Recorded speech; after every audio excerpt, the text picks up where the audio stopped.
Special election plans are getting underway as President-elect Trump announces more cabinet picks.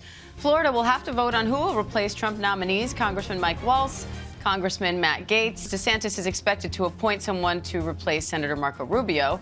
Meanwhile, Gaetz' nomination for Attorney General is raising eyebrows on Capitol Hill, including from members of his own party. Let's bring in ABC News executive editorial producer John Santucci and ABC News contributing correspondent Rachel Bade for more on that. Rachel, you have some new reporting now about Trump's decision to pick Gaetz to lead the DOJ. What are you learning about that? Yeah, hey there, Diane. It sounds like it was very much last minute and came out of nowhere, and it surprised even his inner circle. Look, earlier this week, as recently as Monday, Donald Trump had a short list of people he was looking at for Attorney General. He didn't really like any of them. He felt like they weren't showing enough that they would do basically whatever he wants at the Justice Department, and he was sort of looking for other options. He flies to D.C. yesterday, and on that plane was Matt Gaetz and one of Matt Gaetz' friends, who is also a close ally of Donald Trump. Both of these men have had their own run-ins at the Justice Department, but they made this pitch to Trump that Matt Gaetz was the guy to do it, that he would be the one who could basically clean house there. And it's interesting because Susie Wiles, who was just tapped as chief of staff for Donald Trump, she's sort of seen as this person who, rightly or wrongly, basically restrains Donald Trump from making some more outlandish decisions. She was actually in a different part of the plane when all this went down. She didn't even know it was happening until basically it had all been already worked out. But it's safe to say, Diane, that this surprised his inner circle, but it is a reminder that it's Donald Trump himself who makes these decisions, not his top advisors. He chooses himself.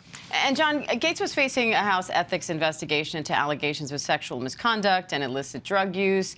Now that he's resigned from Congress, the Ethics Committee no longer has jurisdiction to investigate him. So what do we know about whether or not that factored into this decision by Trump to nominate Gaetz? Hugely. I mean, Rachel, to her credit, had a lot of this reporting first, much of which we've matched now here at ABC, Diane, and that is that because of this investigation, because of the way it was being broken down, the timeline of it, our understanding is that that committee was going to vote in just the next 2 days to actually bring some type of a report to fruition. They've been working on this for months. They've been bringing in witnesses, subpoenaing documents, records. Many women that had, relationships with Matt Gaetz had gone before this committee. So that really did have a huge impact on this, because if you think about it, Matt Gaetz has really dodged several bullets. There was a DOJ investigation once upon a time. That went away. Then round 2 was the House Ethics Committee, and they were, for lack of a better phrase, rocking and rolling. They were bringing all these people in. They were getting information. They were releasing some updates that it was a serious investigation, despite the fact that he was not, cooperating and working with them. So I think it's a huge impact. And the fact that it goes away, in theory, though, does it actually go away? Because now you have members that are very angry up on Capitol Hill. And we know Matt Gaetz is not a fan of many Republicans up on Capitol Hill. So, Rachel, let's talk about that, because many Republican lawmakers, members of Gaetz' own party and Trump's, obviously, were caught off guard by this nomination and are speaking out against it. Here's how Alaska Senator Lisa Murkowski reacted to the news. I don't think it's a serious nomination for the Attorney General. We need to have a serious Attorney General, and I'm looking forward to the opportunity to consider somebody that is serious. This one was not on my bingo card. Now, Rachel, Republicans will control the Senate, but not by a lot. You only need a few Republicans to vote against him, and he doesn't get confirmed, right? So what are the chances that he does actually get confirmed?